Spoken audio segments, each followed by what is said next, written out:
Hello everyone, I'm Jason, the co-founder of Saigonhub. So welcome to the event today of my friends, Ben Herberts. Ben is the father of the Natural Steaks, a dietary supplement company specializing in premium mental performance products. So with no marketing budget or prior industry experience, Ben and his team was able to generate over $100,000 in less than 100 days. And the company was even profitable in the first month of operation. And the goal of the company is to reach 1 billion USD in this year. But sadly, when I tell this to my friends and people around me, they told me it's just a scam. So how can Ben and his team make such an explosive growth? So the answer will be given today at the event. But before that, today is also Ben's birthday. So may everyone here.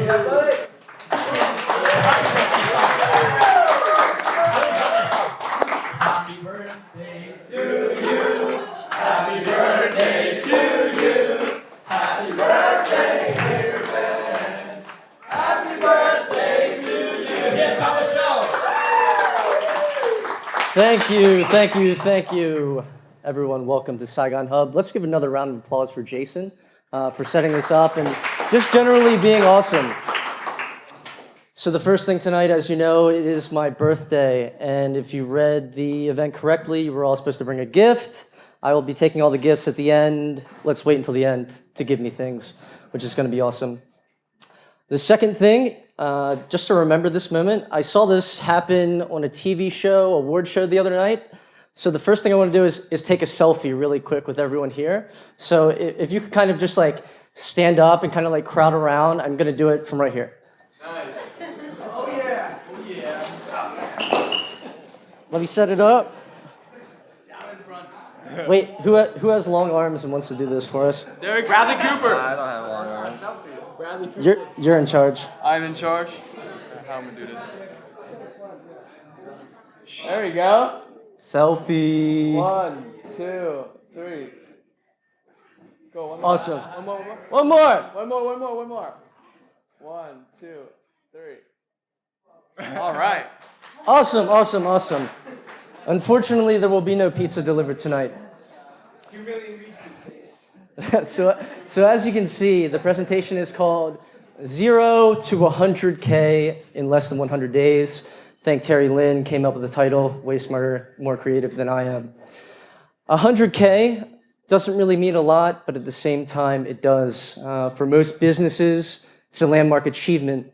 It's something where most people don't ever get to.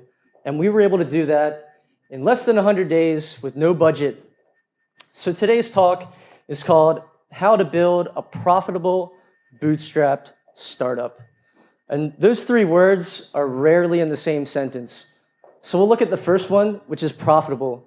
We make money every single month. We don't lose money, we never have, and hopefully we never will, but who knows. We're bootstrapped. That means we have no outside funding at all.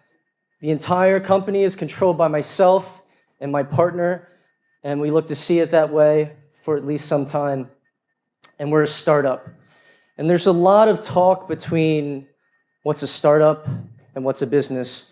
And a lot of people think they're the same, and they can be at times, but not always. So the first thing we're going to talk about is defining it. Now, who wants a shot at defining what a business is? Someone's got to be braver. I'm just going to call Kim. You looked at me first. How would you define a business? An entity looking to generate profit? I think That's one person or many? I think that's a really good way to put it. What I like to say is that a business excels at the status quo. They take whatever's normal and they do it better. So if we take a pizza shop, for example, you open a pizza shop on the corner downstairs, that's a business. You might make better pizza, you might sell more pizza, you might make more money than anyone else selling pizza, but all it is a business, and there's nothing wrong with that. There's nothing wrong with setting up an e-commerce store and selling chairs, or soda or whatever else. But a business is not always a startup. Now, when we talk about a startup changes the status quo at scale. So whatever people were normally doing, whether it's eating pizza, whether it's running, we change that behavior for everyone. So it's not just the people downstairs that would be eating good pizza, but it would be the people across the entire world. And that's the fundamental difference between these two. Startups look to change the status quo at scale. They don't see it any other way. They see their ideas, their vision as something that can be applied to everyone and should be applied to everyone, and they want to change the world. A little bit about Natural Stacks. We are a startup, and as I mentioned, there are two founders, myself and my partner, Roy Krebs, who's sitting in sunny California. Everyone say hi, Roy, because I'm sure he's going to watch this. Ready? 3, 2, 1. Hi, Roy. Thank you, thank you. As I mentioned, we are profitable, we are bootstrapped, and we are entirely location independent.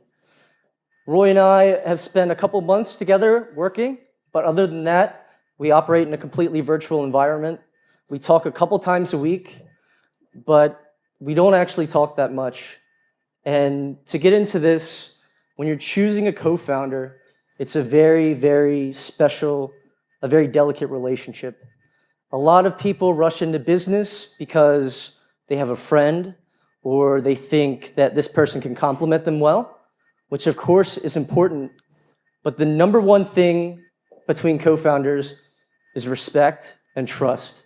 You need to trust the person and respect them that they're going to be able to get the job done. And that's why Roy and I have had such a successful relationship and a successful business so far. And a funny story, we started working on this whole idea for Natural Stacks back in April of 2013. And then August, we funded our first production run. That day, I went to my bank, I pulled out everything in my account, my entire savings account, checking account.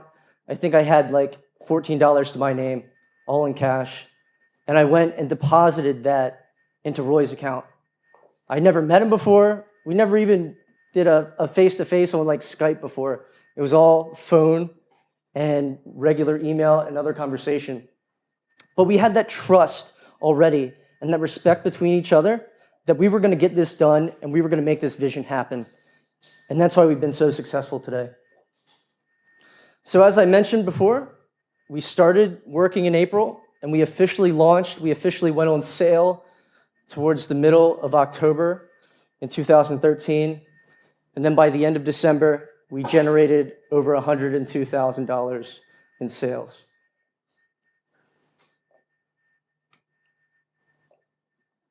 In our first year of business, as I mentioned before, our number one goal, even though it's not really that important, is to generate $1 million in revenue. We want to create what's called the Live Optimal lifestyle, which is something that I'll get into a little bit more as the talk goes along. And then finally, we want to change the conversation. And when I talk about changing the conversation, we're getting back to the status quo. We want to change what people think about dietary supplements, what they think about the companies, what they think about the market in general. But first, we have our scam alert. As Jason mentioned earlier today, a lot of people think that we're a scam, that we're not real, that we're selling magic Chinese medicine, something like that in a bottle. And it's funny, and I smile every time I hear that, because you know what? That means there's opportunity, and that means there's something really wrong with this market. And to be honest, it's a lot of different things. Supplements are shady in general. Now, if you're looking at this, and I apologize if it's kind of hard to see from the back, this is the label for a pre-workout product. And you would probably need a PhD to really understand it. And I think what's even worse is, let me click really quick.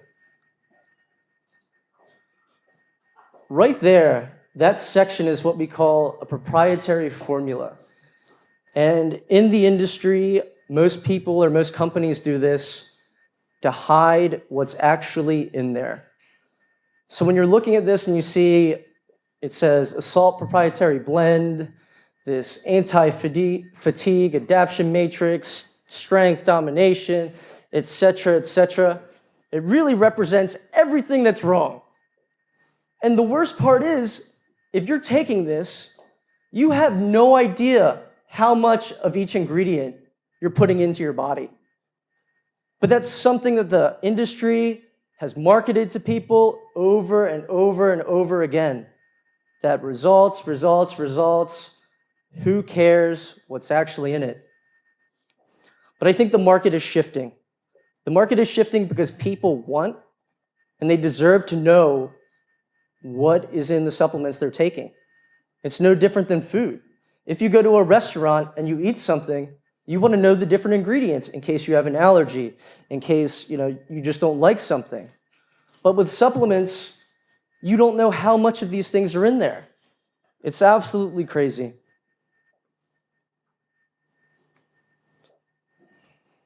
So as I mentioned before, what the whole industry represents is a lack of consumer trust.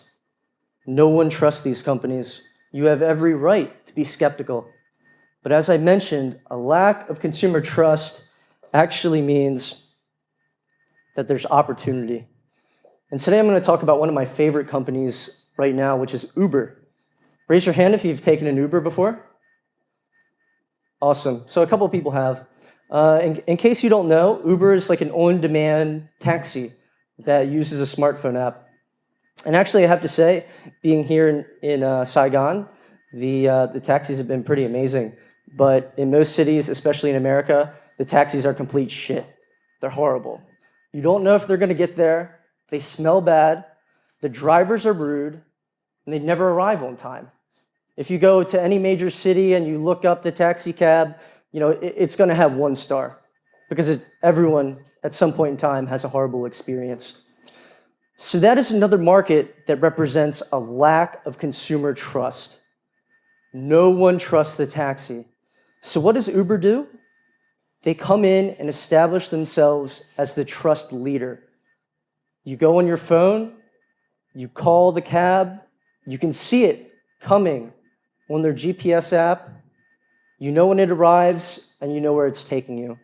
It's a seamless, beautiful experience that just capitalizes on the lack of consumer trust. And that's why they've been able to grow into a billion-dollar company and have been expanding everywhere. So when you're building, when you're creating this idea, and you're working on your startup, this is one of the main things that I like to focus on. Where are the pain points in the business or industry that you're going into? What are people struggling with? What are they complaining about? And how can you insert yourself to be the leader? It's a very powerful proposition to put yourself into. And I think one point that a lot of people don't want to talk about is that people are willing to pay more for things that work.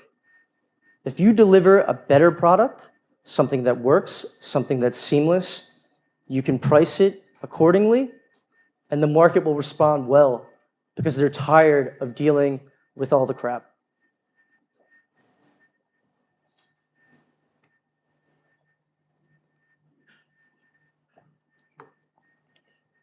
So now we're going to get into the idea of building a startup. And a little bit going back is we looked at the problems with the supplement industry, so we decided there needs to be some sort of solution. But before we get to all of that, I have to call on another volunteer. So the most important thing in business is, do I have a hand? Do I have a hand? We'll go in the back. Sales. Wrong. Let's go one more person. Jason in the back. No, wrong. The most important thing is cash. If you don't have any money, you are out of business. There is nothing, there's no glory in being broke. There's no glory in not having money. If you're starting a company, You better find out how you're going to make money, or you better find someone that's going to give you money until you figure it out. Because so many people do this thing where they have this great idea. Oh, man, Ben, I have this awesome idea, man. I'm going to build this Yelp. It's for using a toilet or something. And I'm like, you know what? That sounds really cool. It's like, yeah, we're going to make all this money by like renting out toilets to people. It's like Airbnb for toilets, man. So I'm like, all right, that's cool, man. But the thing people forget about is it costs money to build a business. And when you first start, you're like, oh, I only need to pay for hosting this website, and my server is like $125 a month, and whatever. It adds up, and it adds up quick. And a lot of good ideas have ended far too early because the founders didn't understand their cash flow. So whether you're hustling on the side, doing consulting work, whatever it might be, or you have access to short-term money, find someone that believes in your idea, whatever you have to do. That's what founders do. We make it happen. But understand that cash comes first. Out of money is out of business. Oh, look, there's cash up here. The next, when we look at markets, one of my favorite books, and you guys actually have it back there, is called Blue Ocean Strategy. When you're leaving here, someone should probably maybe run now and grab it and pick it up and read it and memorize it because it's awesome. And basically, to summarize the entire book in 30 seconds or so, there are blue oceans and there are red oceans. Red oceans are where your competitors are, and they're red because they're all sharks and they're killing each other. And then blue oceans are these vast, beautiful spaces like this that are open and full of potential.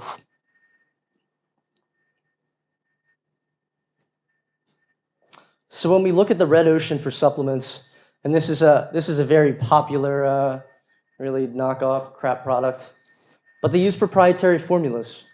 So they hide the ingredients. They usually stuff them with cheap synthetic uses. They use false advertising. There's no science behind them. And they usually rely on what's often terrible SEO or affiliate marketing. It's a really crappy industry, but worse than anything is if you're in a red ocean, you're almost always going to have to compete on price. And competing on price is a losing strategy. So when you're thinking right now, oh, I'm working on my company, how are we going to charge? What are we going to represent in the market? Don't ever compete on price. Because once you do that, that's the only way you're going to be able to compete. You're only going to be able to offer more and more sales and things like that. It's just not the way to go. So seeing this red ocean and knowing that there's no consumer trust out there, we saw a big opportunity for a brand to come in and establish themselves as the market leader, as the trust leader, just like Uber did for cabs.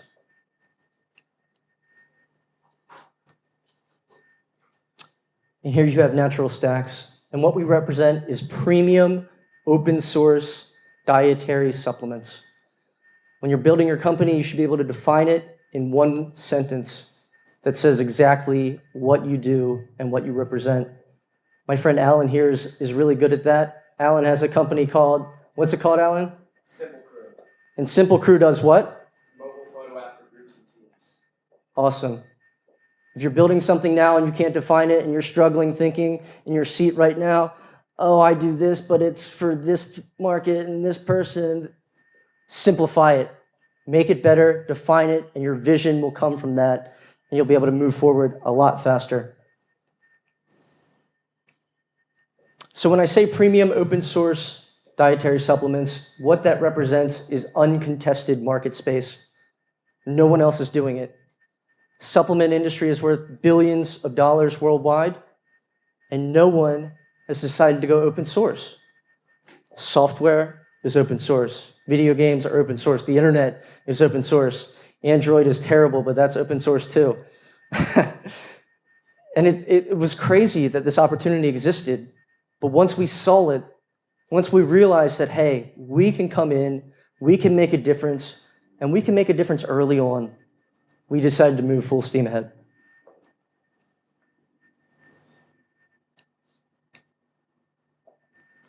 Here's a picture of our flagship product, Siltep. It's a natural nootropic used for focus. And you can see here on the supplement facts panel, we list everything there. So if you wanted to, you could go home or go on Amazon. You could buy each one of these ingredients and make it yourself. And you know what? If you want to, we have all the information there that you need, supporting it online, how it works, and the research behind it. But you know what? Only a very small fraction of the market's ever going to do that. Consumers love convenience. As I mentioned before, when we're talking about Uber, we just want something that works. We want it to work. We want it to work every time. We want it to work whenever we want it to. And that's what we represent in the industry.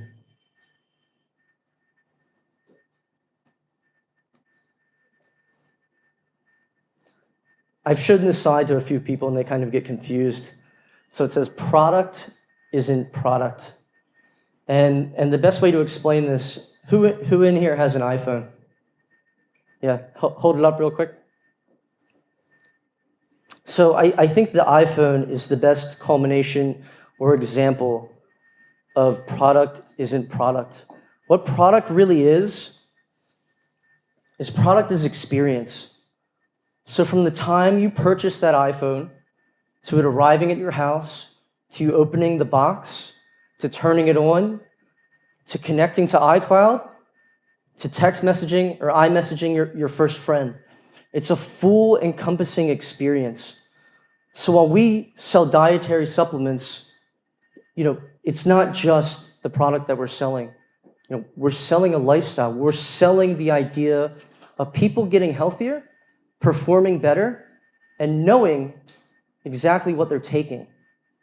When you're building your company, whatever it might be, whether it's apps or something like that, you have to realize that it doesn't stop with the interaction when they leave. There are more chances, more points, more opportunities to build that relationship with your customer. Before the talk started, I spoke with someone who's building, I believe, the Airbnb for meals. Very cool, very exciting idea. And this is the perfect example. Product is not the website. Product is the experience that they have when they eat at the home, when they leave the home, when they sign up and use the service again. So you need to consider that as a full encompassing thing around your company.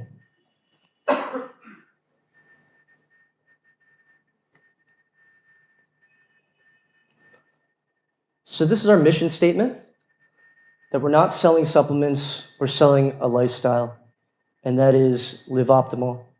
And the way we kind of interjected ourselves into the space so quickly was by pushing this, the idea, the lifestyle, showing people that they deserve the right to know what's in the products they're taking. And it's not crazy, right? You should be able to know what exactly you're putting into your body. That's our right as a consumer. You want to know if you buy something, where it came from. We provide all this information in an open format, and it's really allowed us to scale quickly.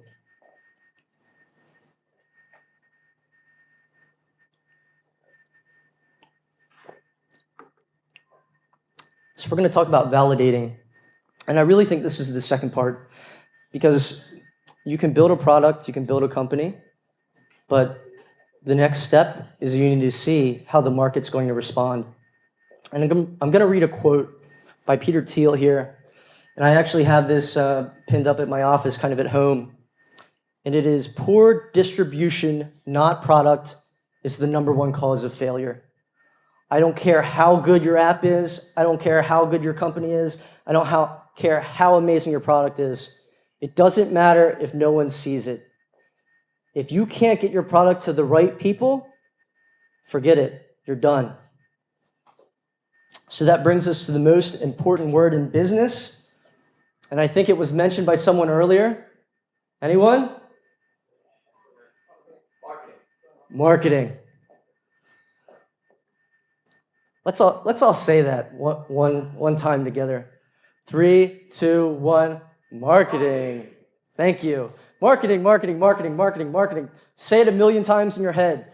Go home, read 5 books. Tomorrow, read 10 more. Marketing is the most important thing. If you can't market, you can't sell, you're dead. As I said before, it does not matter how good your product is. And I think the first step of marketing right now is to really understand that traditional channels are dead.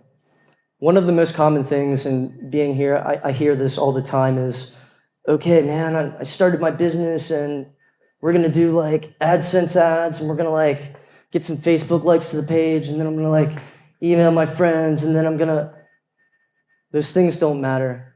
Today, we are all, or companies actually, are fighting for your attention.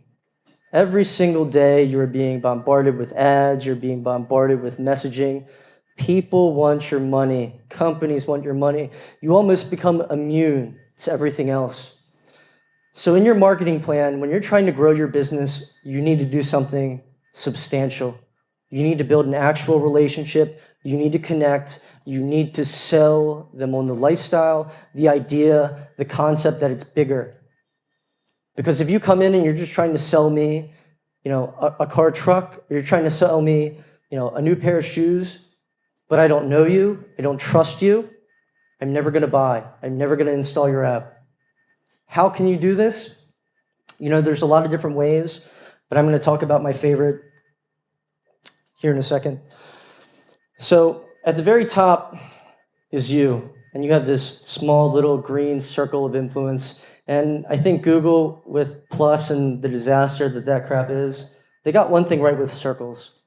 So we all have circles of influence. I'm here talking in front of you all right now, and my circle's kind of growing because while some of you might think, this idiot's crazy and he's talking too much and too loud and keeps making me repeat things, others are making a connection. We're connecting. I'll help you after this. And like I said, my circle will grow. We actually have some people here in the audience today, too, that have really big circles, whether they're creating content, podcasts. I think Legal Nomads is here. That's like Twitter fame in the house. So we all have these circles. But when you first start, your business is alone, and no one cares, and you have no influence at all.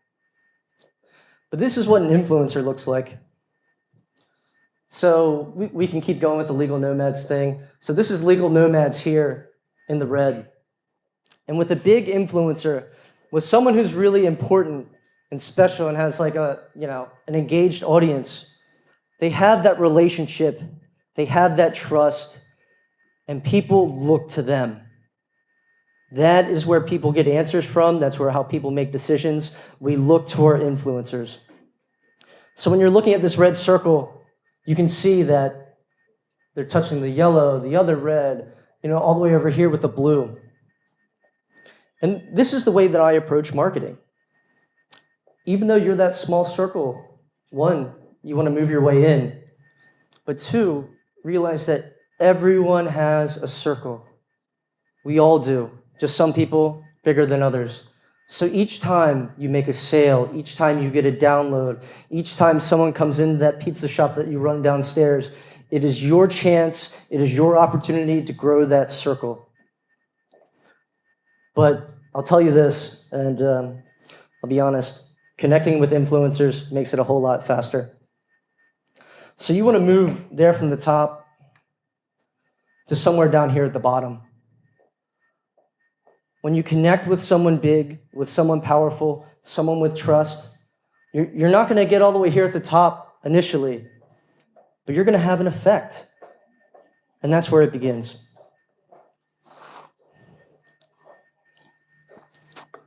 So in connecting with influencers, the only thing I like to say is go after the whales. There is no point in wasting your time trying to go after lowly bloggers who are trying to get free shit to review for their website. They have no audience, they have no traffic, it doesn't mean anything. If you want to be taken seriously, if you want to move, if you want to shake, if you want to disrupt something, go after the biggest players immediately. It's the only way to be taken seriously. And if you don't think you're good enough, you don't think your product's right, you don't think whatever, fix it, make it better, get to the point where you can go to the very top and say, hey, I'm here. Let's make a deal. Let's get something done. And for us, we realized that we had a very unique value proposition early on. So getting back to it, we had our blue ocean. We had our uncontested market space. We have an amazing product. So there was no point for us to wait. There's no point for us to try and slow through the process and slowly grow and get covered here and do press releases, blah, blah, blah, blah, blah. We went right to the top. And the top for us looks like this guy. His name's Dave Asprey. He is the bulletproofexec.com. He runs the #1 health and wellness podcast on iTunes. He is the mover and shaker and guru, expert, leader, whatever you want to call it for our industry and our market. And we went after him very early on. And this is how we did it.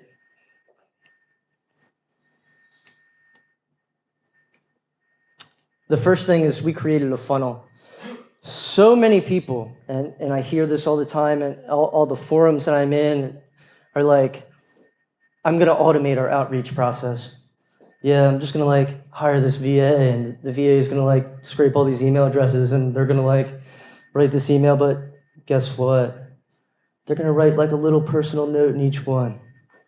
Yeah, because that works. When you're going after a whales, respect the fact that they are busier than you, they're more important than you, and they probably have a lot more money than you. If you think that you're going to connect with anyone important by sending them the same generic, boring email you send everyone else, forget about it. Quit and go home. You're wasting their time. So when I say create a funnel, you have to do a little bit of stalking. Have to find out where you can interject yourself. What's the best time to communicate? And realize that that window is going to be very small. But the thing is you want to make that connection, because one connection, especially early on for your business, can have tremendous value. We connected with Dave Asprey, and alone, he is our #1 wholesale partner. He's helped spread our message of our company, and over hundreds of thousands of dollars of business contributed directly through him and through that relationship early on. So the second part of this, once you create a funnel and find a way to attract them in, you need to craft an offer. And this part is challenging because it can go really good or it couldn't work. You know, it might not work. But you have to create something that sets you up for success. And when you're creating this offer, when you're going to them, realize that you have to offer insane value.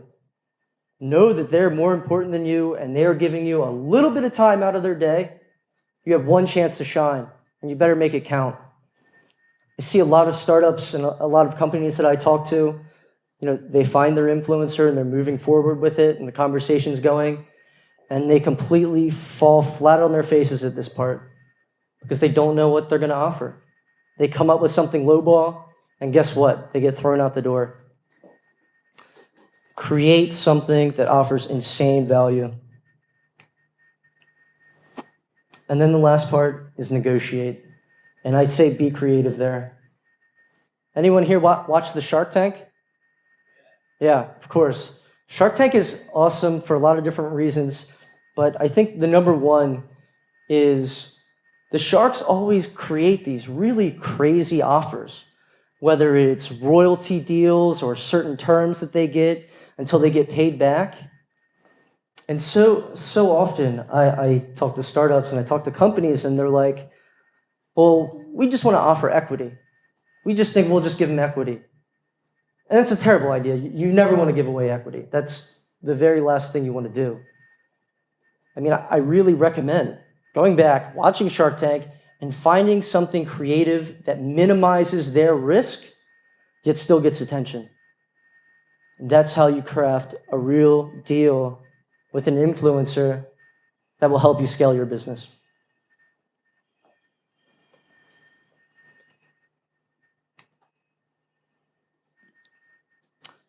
So the second part, outside of influencers, is customers.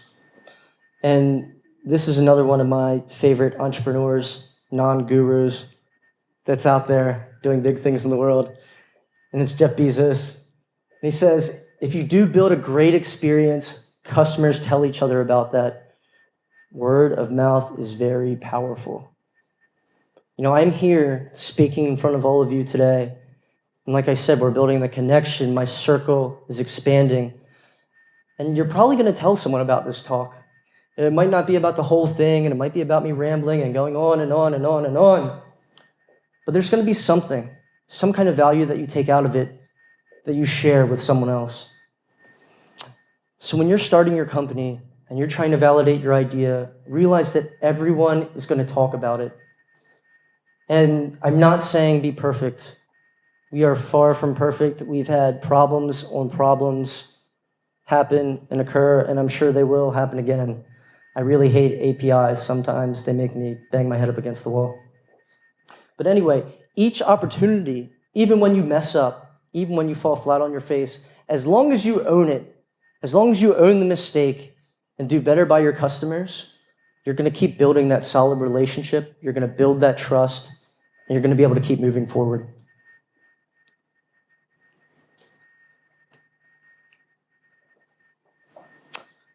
This is another thing that I like to have posted, on my wall, is do things that don't scale. Paul Graham has an essay. Paul Graham's like one of the co-founders or founders of Y Combinator, and he has an essay about this, and it's specifically about the founders of like Airbnb and a couple other, billion-dollar companies out there that did things that didn't scale to grow their business, especially early on. See, the problem is with distribution for your company when you first launch is that you don't know what works. You don't have the channels to optimize because you're creating the channels.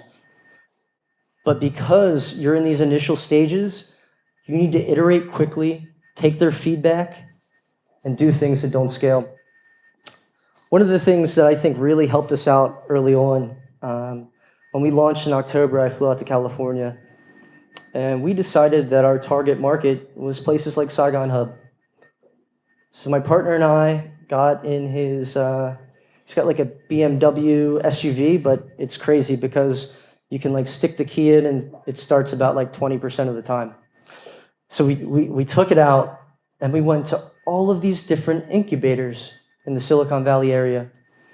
And we came in dressed up all nice, looking all professional, and we're like, hey, can we take a tour here? We might want to work here. So of course we're going around and they're coming, oh, this is our break room, and this is where people play video games, and this is where people do this, and we have beer here. Oh, that sounds awesome. Let me see the break room. So we go into the break room, open the fridge. Oh, cool. Hey, we have these dietary supplements that are good for memory and focus. I think people here might like them. Do you mind if we leave them here? Oh yeah, sure, no problem. So we literally took our product and put it right where our market is, got right in their face. We went to a couple different bigger startups in downtown San Francisco, and we did the same thing. We walked in the door, hey, we have this product. It's magic. We didn't actually say that, but we got people to take it and try it right there on the spot. And now for an internet company, this is like insane. You never go out and meet your customers. You never go out and talk to your market. Well, I'm telling you, by doing things that don't scale, getting there, getting in front of them, you're able to build that relationship, and relationships scale. And you know what? The other things don't. So your pay-per-click, you're looking after traditional channels like that. You might be able to spend more money there, but it won't get you a meeting at Google. It won't get you a meeting with VCs. It won't put you in front of the right people. You need to be out networking and building constantly. We're at the end of this section, and I'm going to show you a little bit about what validation looks like. This is our customer map that I pulled. I actually pulled this about a month ago. And these are our orders from different customers. We've actually shipped a couple to Vietnam as well. $9.95 flat rate shipping in case anyone wants to buy. but you can see that we've hit every single continent.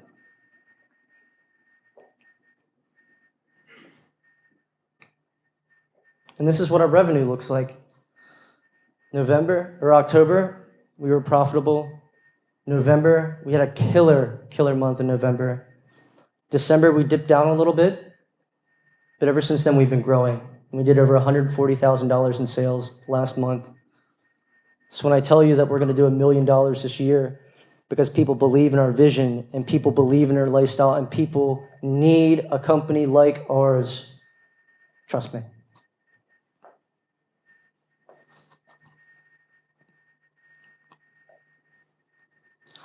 The last part I want to talk about in this section is actually a lot of us focus on the launch.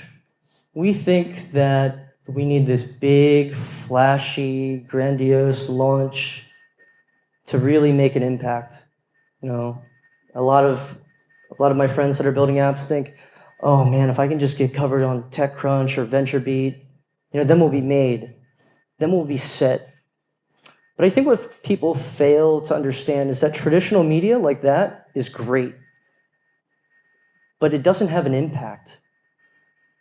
So when we get back to the influencers versus regular media thing again, regular media is in and out of your head. You're scrolling down your Facebook timeline, and if it's not clogged with crappy BuzzFeed surveys and Elite Daily garbage, you might read a news article or two, but you only read that for entertainment. You really don't have a connection with the source.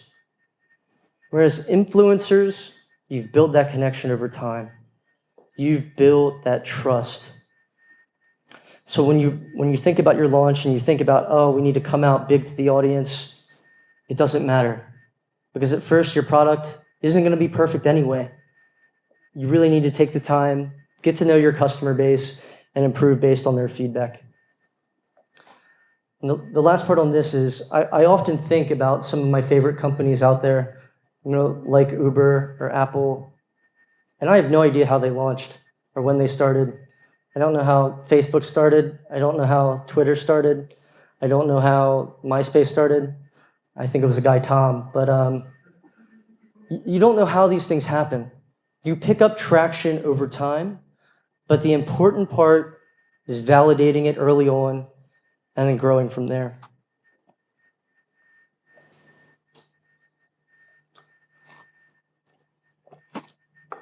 The next part and final section is we're going to talk about scale.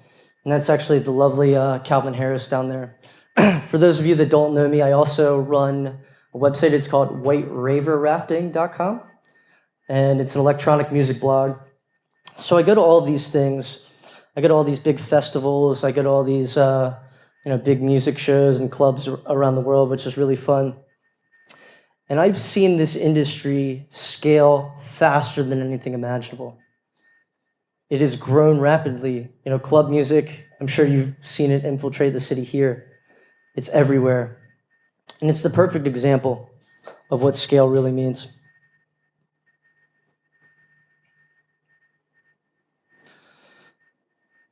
This is a rule that you have to follow, which is 80-20 until death. Does anyone know what the 80-20 principle is? I'm gonna ask Derek to volunteer because he looked at me. If you look at me, you're getting called on. So Derek, take the mic and... Hi, Ben. How's it going? Great job so far, by the way. Thank you. 80-20, it's Pareto's Law, made popular, at least to me, by Tim Ferriss. Basically, the concept is 80% of your 20% of your inputs is responsible for 80% of your outputs. So if you focus on the main 20% that actually matters, you're going to see much more results and much more growth from that. Everyone give him a round of applause. That was beautiful. The 80-20 is the most true rule ever. Getting back to my history and kind of where I came from, I was the first employee at a startup called giftcardrescue.com. We were on Shark Tank season 1. First year of business, we did $250,000 in sales. Second year, we did $2 million. The third year after I left, we scaled it to $6 million. I was the intern, operations manager, digital marketing, whatever. If you work at a startup, you're going to do everything imaginable. And it was here that I really learned the 80-20 rule. And I think for an e-commerce company, the way it applies to us is that 80% of the revenue is coming from 20% of the sales. 20% is something that you need to find out very early on. So when you're looking through and you're validating your process and you're seeing what's growing and what's working, you need to locate that 20% very early or else you're going to die. There's nothing else to it. If you deploy resources in the different channels that you think are working, that you're not monitoring correctly, you're not going to spend the money right, and you're going to fail. For us, what this looks like is repeat customers. This is a graph that's showing the repeat buys we have each month.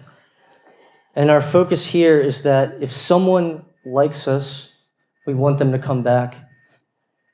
This is something that we're going to continue to push resources and focus on. And in February, we had a really great month where 30% of our revenue for the entire month was repeat buys. It's something you need to figure out for your business as well.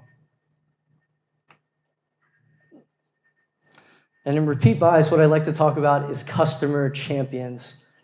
So when you have your company and you have your initial sales coming in, you have your first downloads, some people are going to really love what you do. They're going to want to support you and help you in every single way they possibly can. They're going to rally to you. And how do you make that connection happen? How do you make them feel special, become a bigger part of your team and your vision? And that's by making them what I like to call a champion.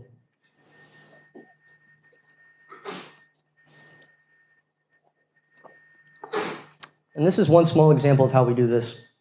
So today, we actually released a brand new product. It's called BioCreatine.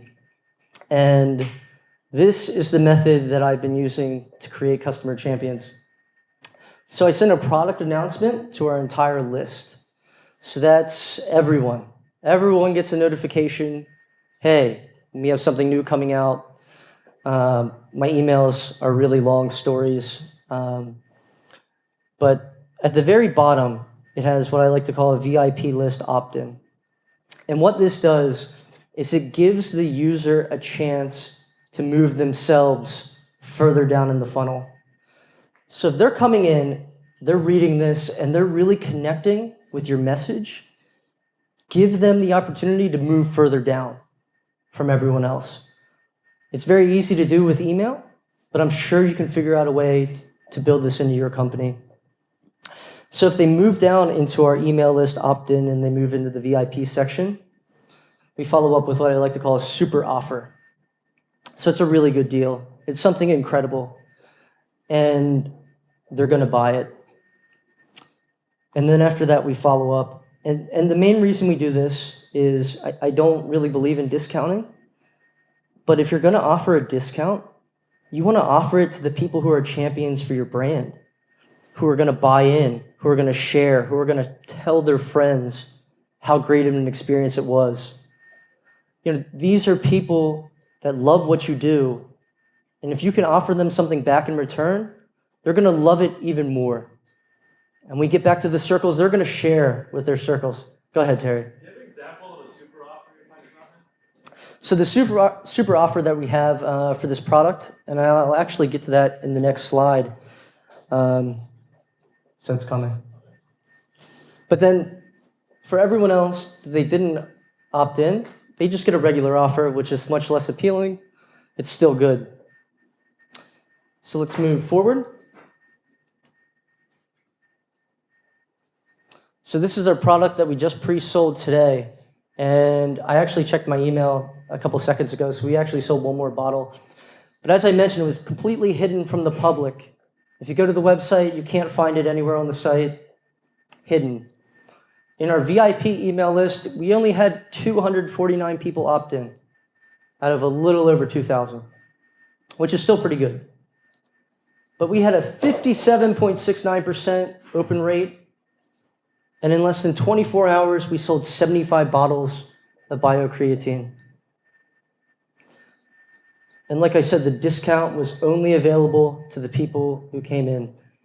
And the super discount for this one was if you buy 2 bottles, you get 1 free, which is the same as 33% off.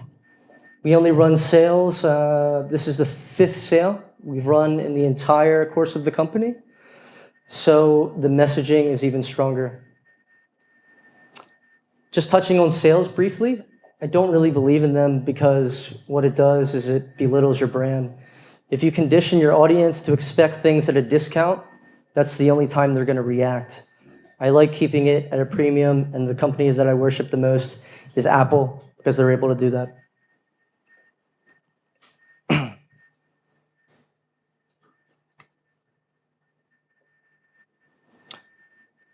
This is an interesting point here. The most important part of scaling a business is being the conversation. Now, Red Bull is the ultimate conversation starter. You know, who here remembered watching the video of this guy jumping from outer space without, it was insane. Absolutely insane. They own the conversation. If you're not talking about your market, if you're not talking about your brand, if you're not talking about your products, if you're not talking about your competitors, if you're not talking about what your customers are interested in, someone else will. And that's how you become the market leader. So you need to think about how can you create that media to bring them in. You need to lead that. And the way that we are doing this, we have a blog now currently. We have a forum. We're launching a podcast. Last week, we actually sponsored an event in California with a bunch of scientists. And then, of course, you have traditional social media. And all of these things keep pushing the idea, which is live optimal. Helping people live healthier, optimal lives, and performing at a higher level.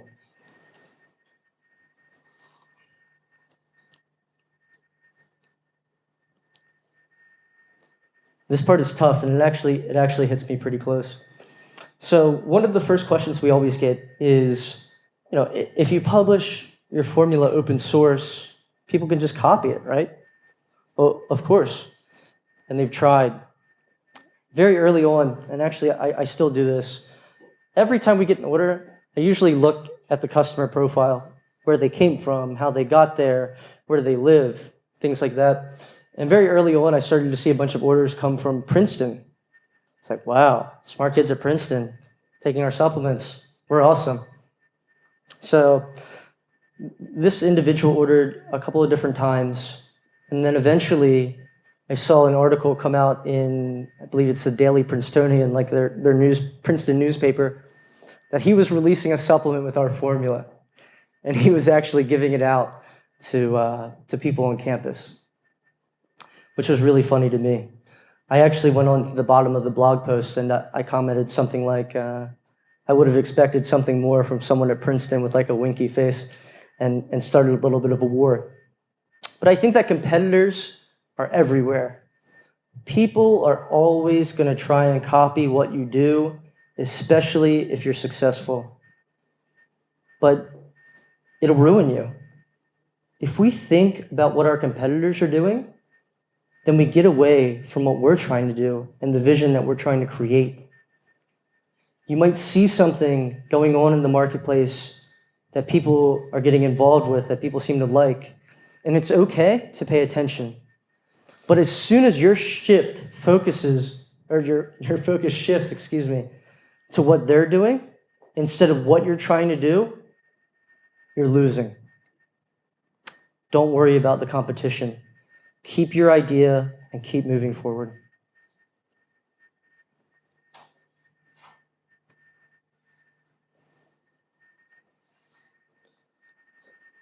The last step to scale is innovate. Too many times we become complacent, especially when you get your first taste of success.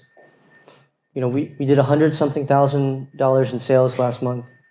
It'd be very easy for us to take a break, for us to say, hey, I've got a great thing going. Let's just take some money out. Let's buy some things. That's the whole reason why we started a business, hey? We want to drive Teslas and eat sushi every day, which is true. I definitely do want to do that one day. But when you do something like that, you get away from what kind of brought you there in the first place. And that's innovation. And everyone in here is an innovator. when you're building your company and you're trying to scale and get bigger, this is the only way to do it. You can't expect to keep doing the same thing and bringing new people in and getting new results.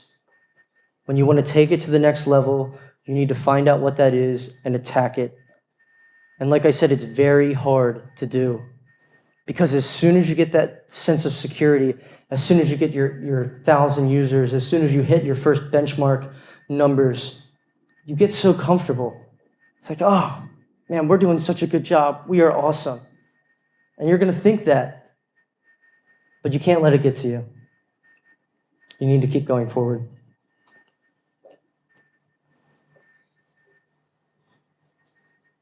That's really the end of my talk tonight, but I'm going to end with a little bit of a story that's pretty close to me. So a little bit about myself. I am obsessed with candy. I have this addiction to Haribo gummy bears. I'm pretty sure that they add brain power. So growing up, I would always go to my grandparents' house, and they had this giant container of candy. And whenever we'd leave, they'd say, hey, you can have a piece. You can have 2 pieces. And it was always one of the best times because you'd be able to get to leave, pick out the candy, get in the car, eating it. It was a perfect experience.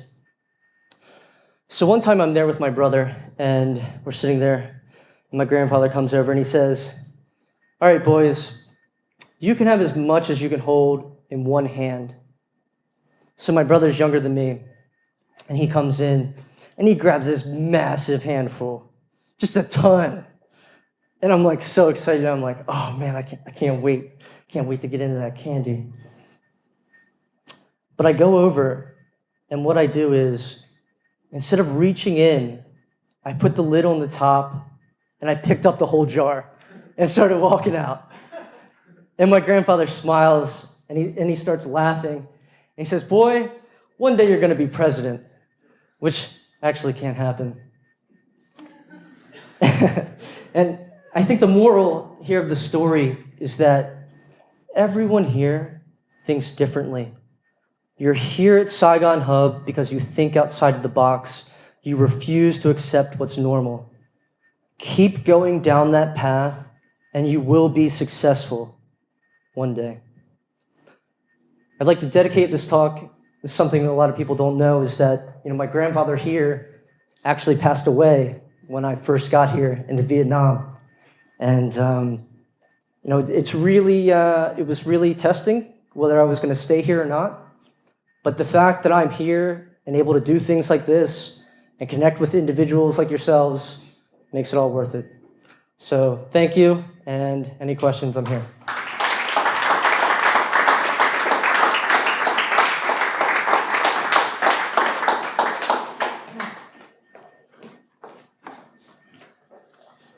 Okay, so before we begin the Q&A sessions, so there's a gift from the Tech in Asia. So who has Tech in Asia, please raise your hand and stand up, please.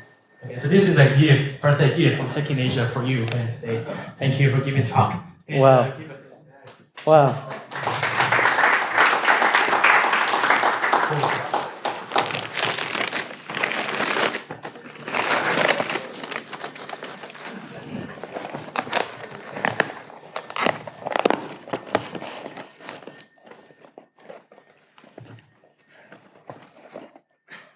Awesome. super cool.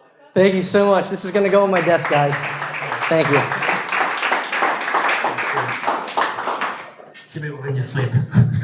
All right, so we begin the Q&A sessions. If any of you want to ask questions to Ben? Okay. Hi Ben, good job. Thank you. That was really cool. I was just wondering how you and your partner got synced up. I actually, it's interesting. I actually worked with him briefly for some consulting type deal. He ran a few other dietary supplement sites, but kind of got experience in the industry that way. But they were the less transparent, kind of a little shadier. And we connected early on through a couple of my blog posts and things like that. So I think that if you're going down this path and you want to be an entrepreneur and you want to build companies, if you're not creating media, if you're not sharing with people, if you're not telling people, this is who I am and this is what I'm doing, then you're really limiting yourself. You know, some people are afraid to kind of be like, you know, I want to be an entrepreneur. I want to create. I refuse to accept what's normal. But don't be afraid of that. Not today, not in today's world. And by broadcasting that type of information, you'll connect with a lot more people.